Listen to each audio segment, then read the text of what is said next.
Alright fam, welcome to a complete hoarder house flip video. Finally, it was finished. Now, what should have taken 3 to 4 months ended up taking well over a year. Not just because I did most of the work myself, but because permits, they're quite difficult to deal with. So, if you're new to the channel, go ahead and hit that subscribe button. If you've been here for a while, enjoy.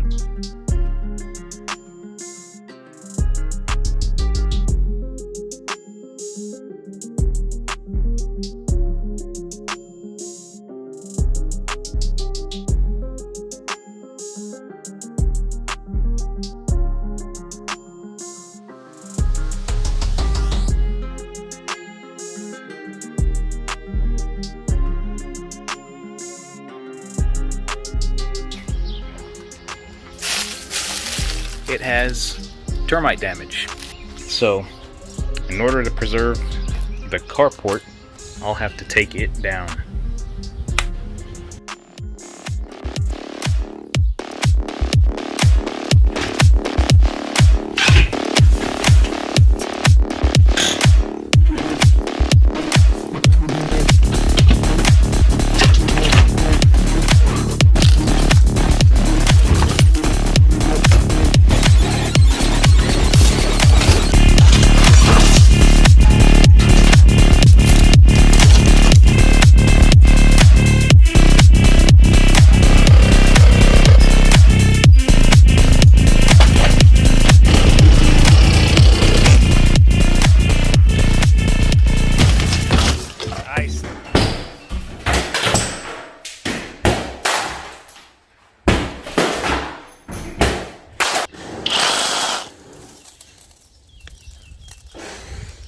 David.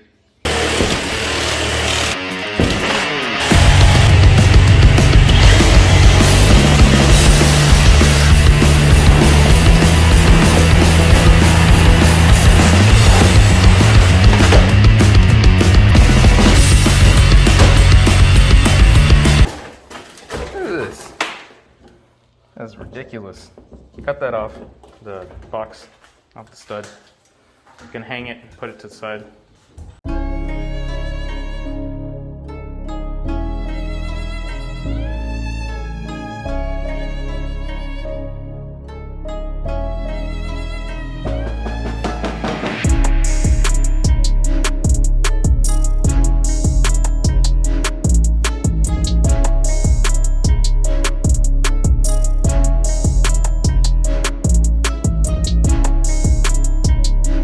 Go ahead, take it down.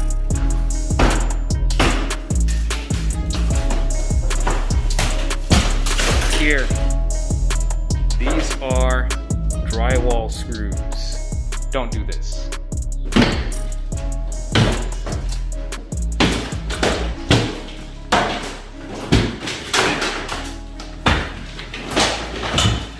Come on, Cobra Kai! All right.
All right, guys, electrician's relocating the box, so we're gonna take it out. I got some linemen's and my magic sawzall.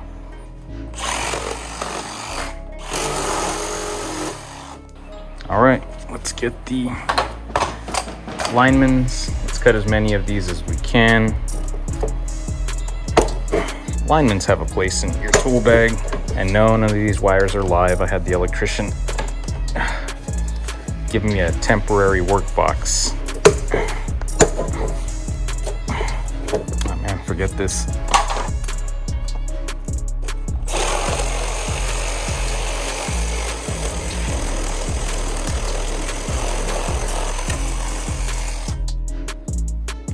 That was anticlimactic. Just get yourself a cheap little one of these, about 20 bucks when they're on sale. You're gonna line it up with your markings. Should be 16 on center. So it looks like we have a mess right there. You all can see the dot right there. And it's gonna give us a reading of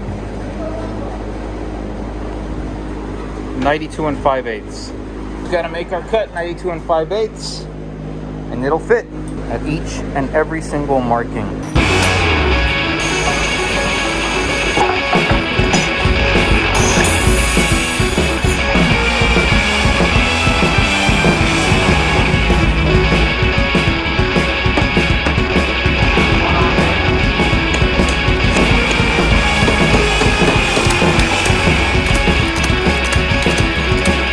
That's it. Not bad.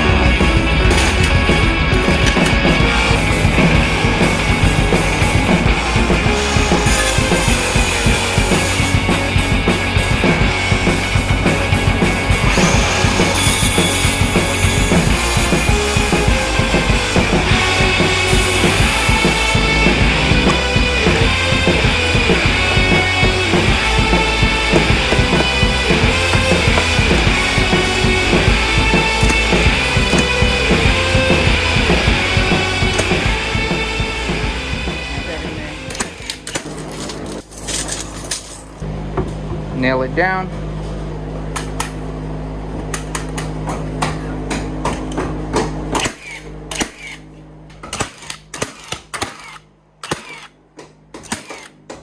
All right, we're at 32.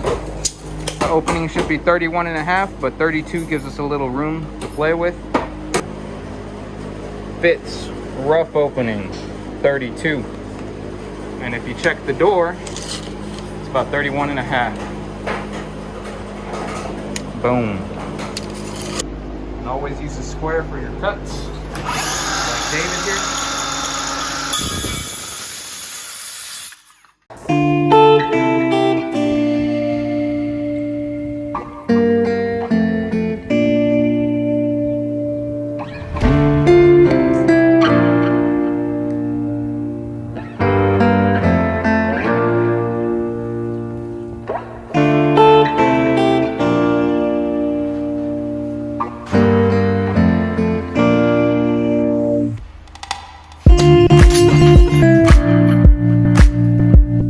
This window out and move this one over. There's two reasons why we're removing this window. It is a single glass pane. The other reason is this door is going to be a left open door, which means it'll butt into the wall here. You have your switches here on the right. I know it looks left, but you always do doors as you enter, not as you exit. Regardless,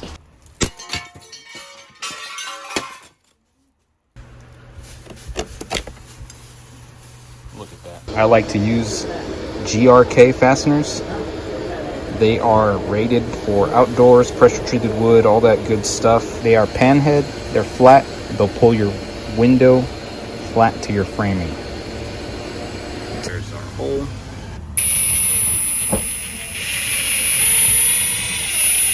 Just like that, it's fastened, and we can flash over this and trim it securely.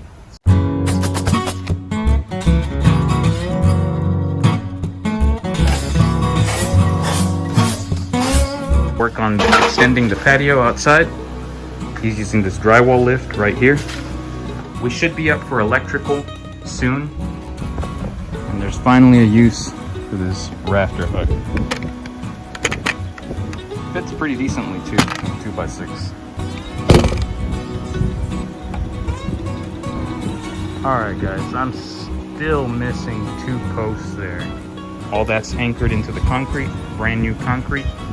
And yeah, we're getting the shingles down as well.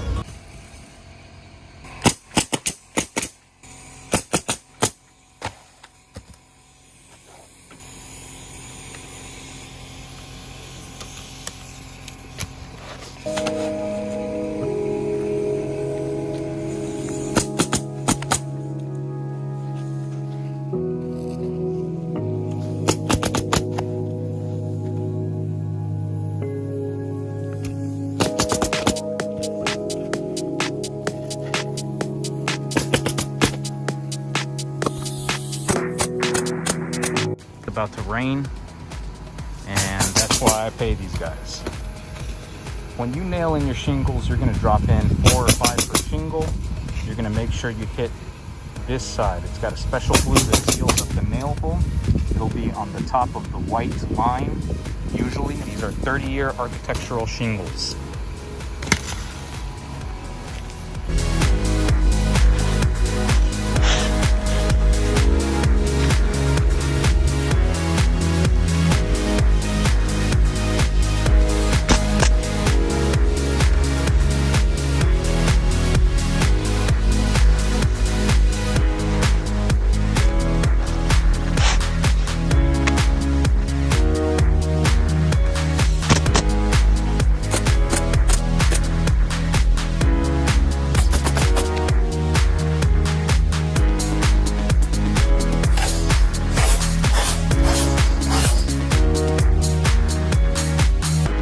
But it is coming down, and these boys are up there killing it. I'm all lit up. I'm gonna let these guys finish. I'm gonna take off. Yeah, I really need to get this plumbing situation under control. So we're currently trenching out for the new sewer line. It's gonna replace that mess of wrought iron nonsense.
Alright guys, it looks like everything is filled and ready for concrete.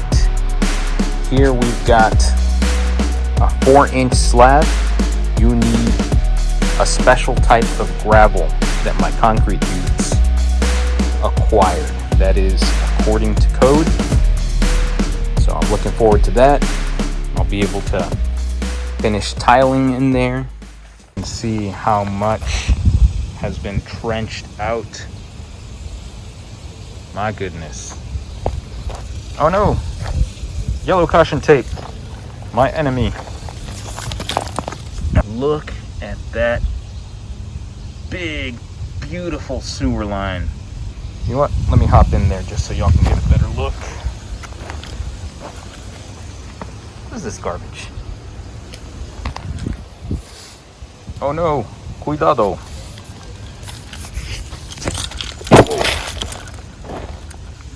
Wow. So many roots. And just for comparison's sake, this comes out to about my hip. on the shallow end. And we are going deeper. It's a little muddy down here. There it is. Clean out and all. As far as the inside plumbing, that's ready to go, fam. That's ready to go. All that's missing is our drain line to the city sewer.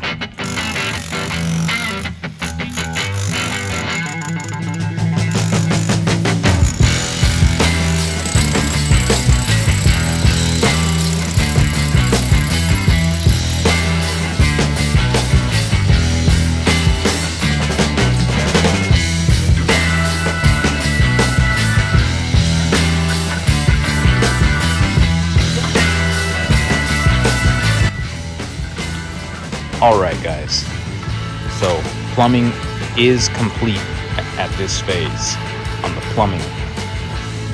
Finally, a lot of trenching, a lot of digging, a lot of modifications, including some concrete breakage there, and we're finally ready to go.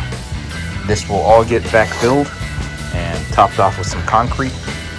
We'll still have access to our cleanouts there. We've got a kitchen cleanout and one pre and one post clean out there. That is now code. Today we're going to talk about pest control. Nice to come back to this and that.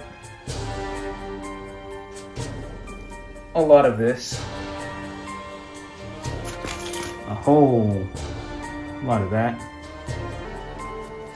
When I install drywall, that usually means the walls are getting closed up. And if the walls are getting closed up, roaches and other insects have a place to hide. So what I like to do while I have access to the framing is I'll sprinkle a little of this on the bottom plates and sometimes on the fire blocking if I have access to it. Roaches, believe it or not, like to hide out in walls. You just drop this on the bottom plates or your fire blocking.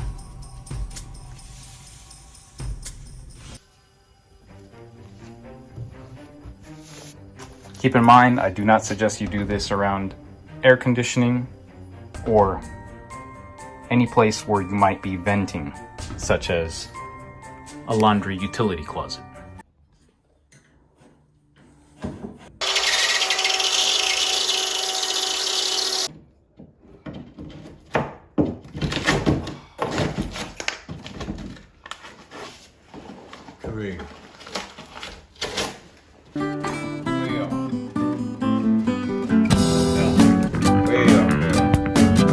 Perfect every time.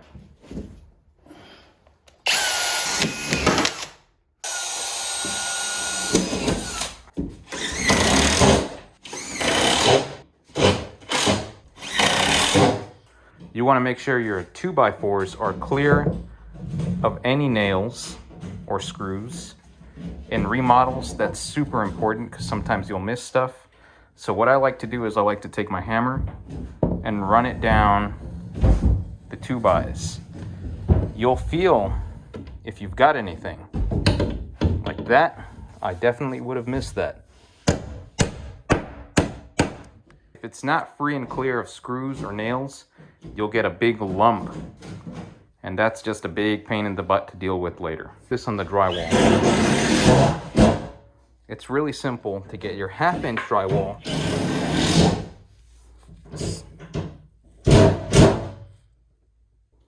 Set it on the floor in front of you and mark the location of the box. So there's our plug. Mark the stud right there on the drywall, as well as the location of the box. Now I can get my sheet and hang it without any worries.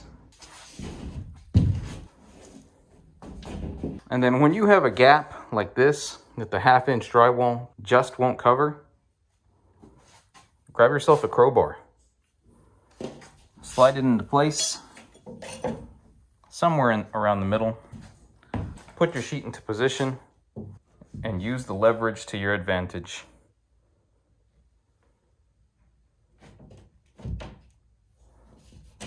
just like so. There's no more gap.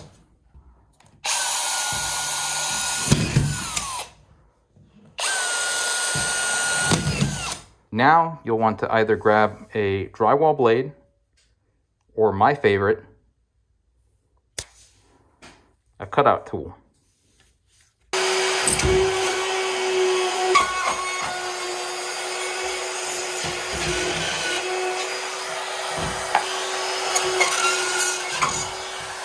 Now we've got our terrible looking hole, and we can fasten the rest of the sheet.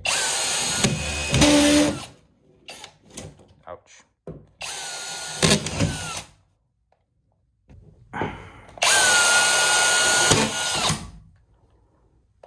Probably reload some new screws when you do this. This, guys, is a big no-no. Y'all can see that. Never ever use fiber tape on corners, or just don't use fiber tape at all.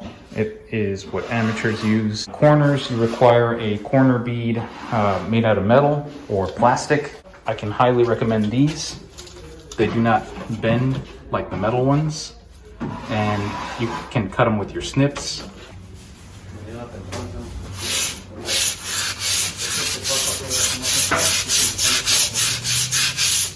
You can see these at an angle with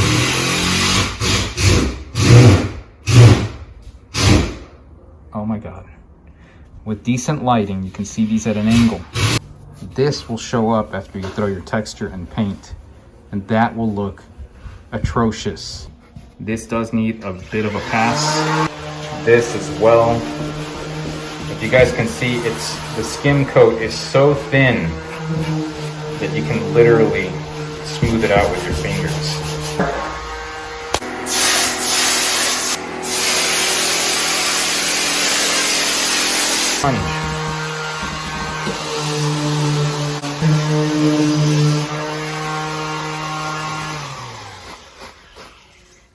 Blends right in, and it'll dry out pretty quickly.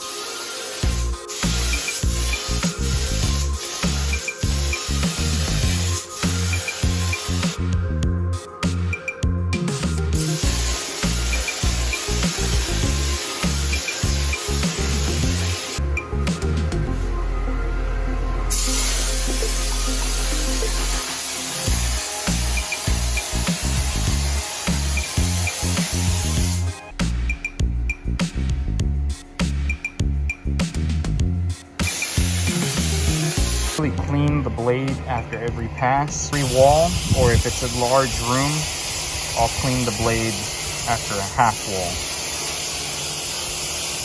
And in some situations, don't jump the gun. Anywhere where you have paint, it will require extra dry time. Otherwise you end up with things like this. I feel like this is the best example of what knockdown makes texture into. Much better. So siding is going on the flip house, and the colors have been chosen, and it's totally not because I spilled a bunch of paint on the floor.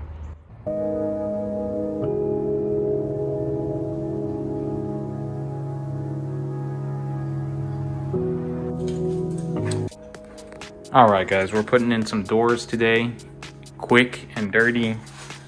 I pre-measured, made sure that my door fit in the doorway. That is something that you always want to do when installing a door.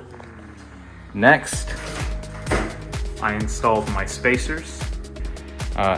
Don't at me, fam. These doors were cheap, so I'm gonna make them work. Next, I have a couple of sticks I'm going to use. Just nail them in like that. One at the top, one at the bottom so I can get through. Make sure my door is level and square. Nail it in. And it's that easy. You should be able to do a door install in 5 minutes or less. That you're nailing into your house here. It is a single nail, just to keep the door flush with the wall. And this hole ultimately will be covered by the trim. So we've got our bars up. They're going to keep the door flush with the wall. Now we just align our door into the cavity.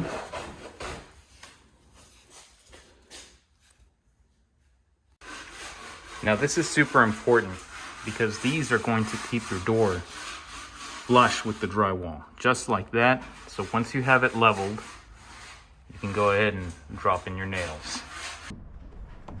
Pretty simple.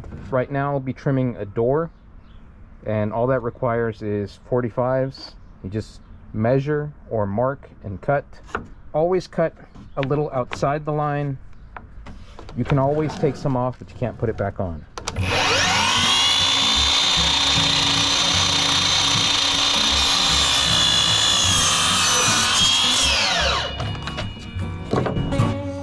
Alright, so you guys can see I've marked up here on my door jambs a corresponding mark on both sides, and that is where I transfer the mark to the trim.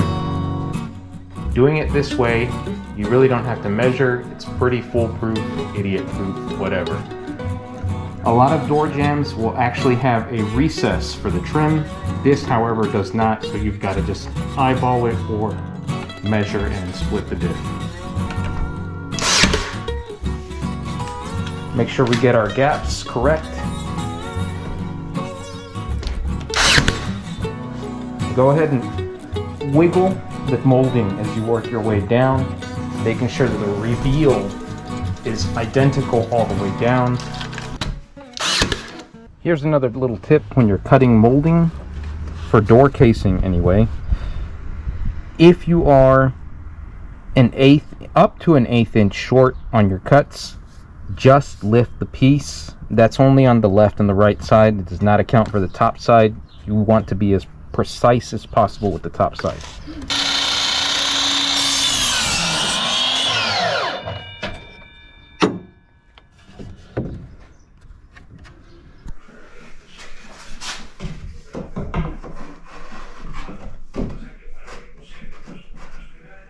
Okay, let me step back and I'll point out. See, that gap and that misalignment means it's a tad bit too large. I just got to take off a bit more and we should be there. We can go ahead and mark the thickness, which should be about a blade. All right, let's go ahead and take that 1/16 off. It's about a blade's thickness.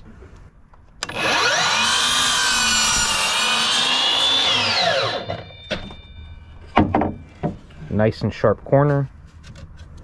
There is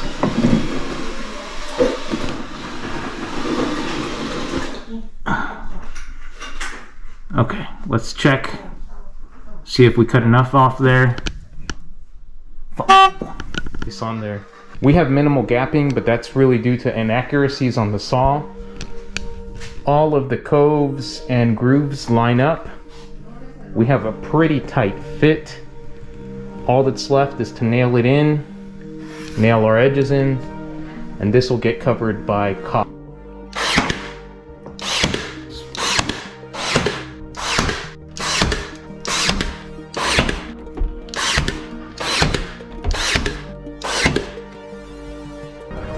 Also, one quick note, always check your saw for square. You can do that by cutting 2 45s on 2 pieces of wood and making sure that they line up properly with minimal gappage.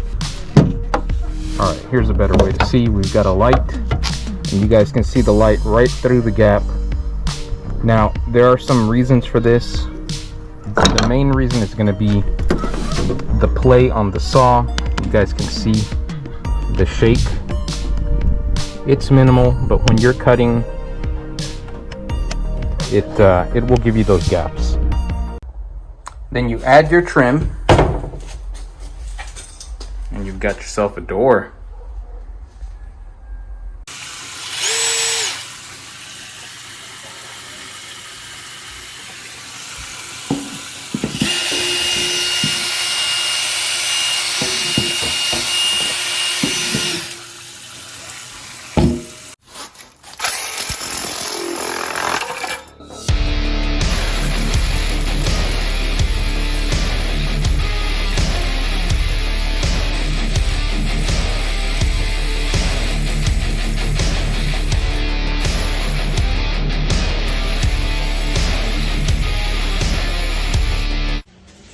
maybe that's not such a good idea. I bit the bullet and I bought cabinet clamps. They're kind of pricey, but I want you guys to see this, how this doesn't line up. All we gotta do is clamp it down, kind of, not too tight. And then this clamp here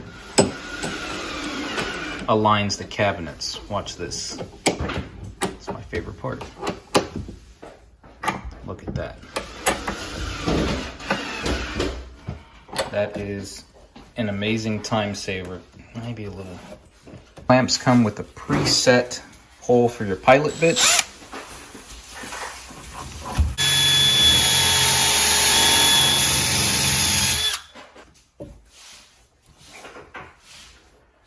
Next comes your screw. And finally, we sink our screw. Ease off our clamp.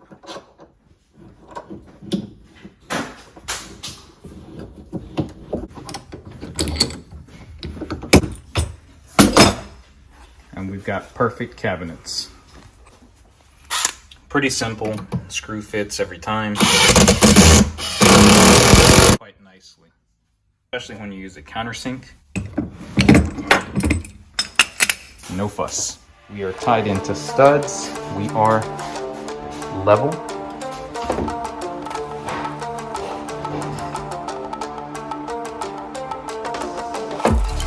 You want to make sure that your entire base cabinet assembly is level. If you're going to be putting in a marble top or any kind of top, really, it just helps. We've got our counters in place. On top of our cabinets, we've got some wall cabs up, and we're working on the open shelving. I went ahead and bought these brackets off Amazon. They're pretty cheap. They're a super quick and easy way to do open shelves. I've got my project panels, which at this point are cheaper than buying actual plywood. Let's go ahead and give this a test fit. Put our project panel in place and see how the fit is.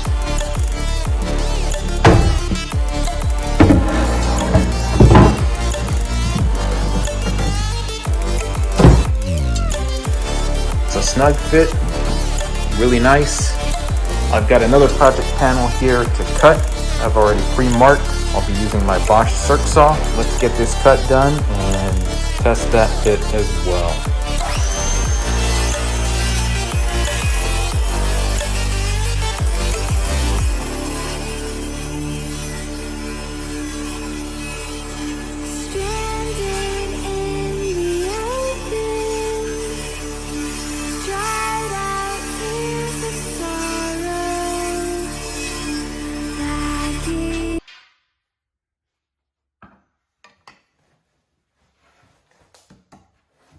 Solid.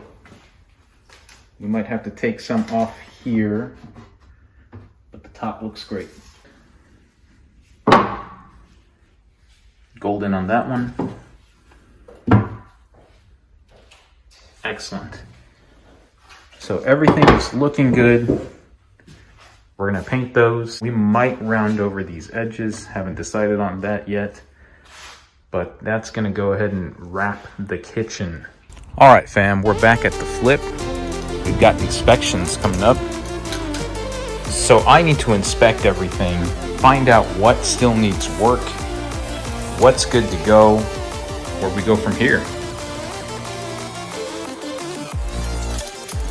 Now, one thing to note, especially around showers, I like to use PVC trim to finish them off. Also, on the baseboards, just here in the bathrooms, I've got this already plumbed out. The plumbing was missing here. I did not do the other bathroom, but just in case, let me go check it out. I know they sent someone over here to finish plumbing that out. I haven't been here in a little while, but everything's looking pretty good. This is what I'm talking about with the PVC trim. This looks good. Let's take a peek in here. Oh, good God. So this is a big no-no. Yes, we have a trap, but we need to rectify this. This needs a trap adapter, and it looks like we might be able to fit our trap adapter and extension there. The next thing you guys want to check is going to be your toilets. Make sure that they're anchored in properly. So what I like to do is called the wiggle test. You guys can see the bolts there. If they're bolted down properly, there's no way this should wiggle. So all I'm gonna do is I'm gonna put my legs right next to the toilet and give it a wiggle. No wiggle, we're good to go. This room is looking good. We've got our smoke detectors in place.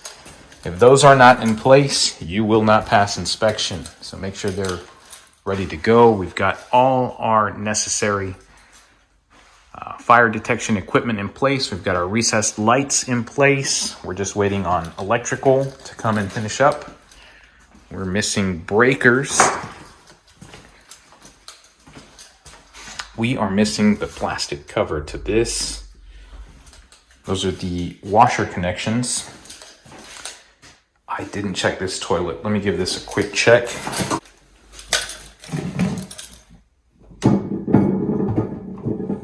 That's no bueno. So you guys can see that moving right there.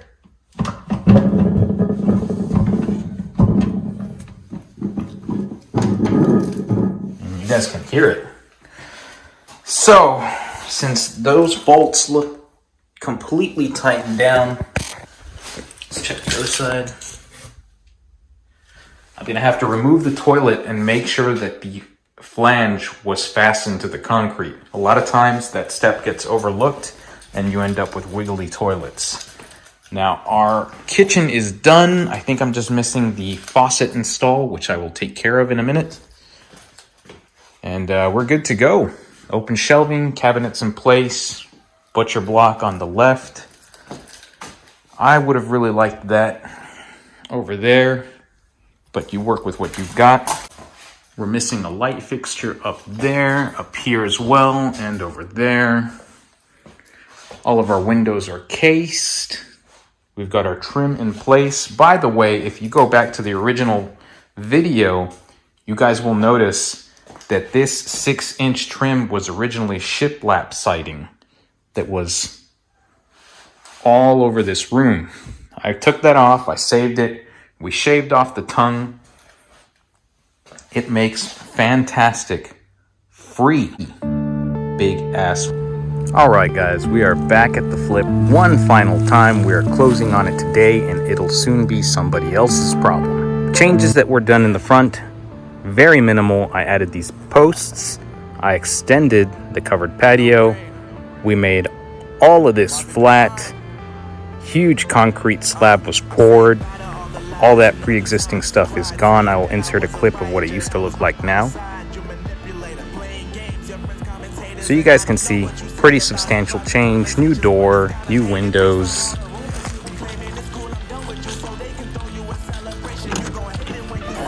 Let's head on in and take a look at the rest of the house. If you recall correctly, there used to be a wall right here. That's gone. We've now turned the front living area into a bedroom with a walk-in closet and a very nice ceiling fan slash. This is the new kitchen, complete with new tile, cabinets, recessed lights, appliances, open shelving, all that good stuff that's in all of those magazines that all of our wives love and we absolutely hate. But it's there. I don't know what that thing is, but it's there also. We've got a nice big den with a nice mudroom that I made myself. Pretty nice. Utilities closet was relocated over here. We were originally going to relocate it somewhere else, but you guys can see here the water heater that sits elevated on a floor pan with an expansion tank and passed all inspections. Bye-bye, utility room. I'll never see that again. For those of y'all that have been here since the original flip, y'all can see that's the spot where I threw the saw off the roof onto the ground. There used to be a second home there. Why? I have no idea, but that's gone now. Most of the grass was cleared out as well. I didn't do that, but tree took care of that. And we added a new driveway, runs all the way down. New electrical as well. We had to add an upgraded panel as well as an upgraded service line. That took, well, almost half a year. If I were to give you guys any suggestions on doing house flipping, don't mess with the electrical. New breakers, new panel. Second bedroom with the original bathroom. Here is a nice vanity, a toilet, walk-in shower, what's that called? Linen closet, something like that. It's all good over there. And yes, there was originally a window I had there in the original plans that did not pass inspection, so we had to redo it with a niche and the glass brick, which does pass inspection. Now let's go ahead and take a look at the master bed. Here to your left as you walk in is the master closet. Not very big, but big enough.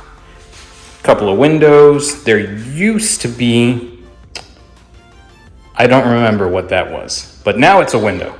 Here is the master bath, complete with toilet, toilet paper, walk-in shower, vanity, and a mirror. Ooh. So nothing crazy here. Simple stuff that anybody can do in their sleep. But me, well, it took me the better part of a year. That's gonna wrap this flip. Have at it, guys. Good luck.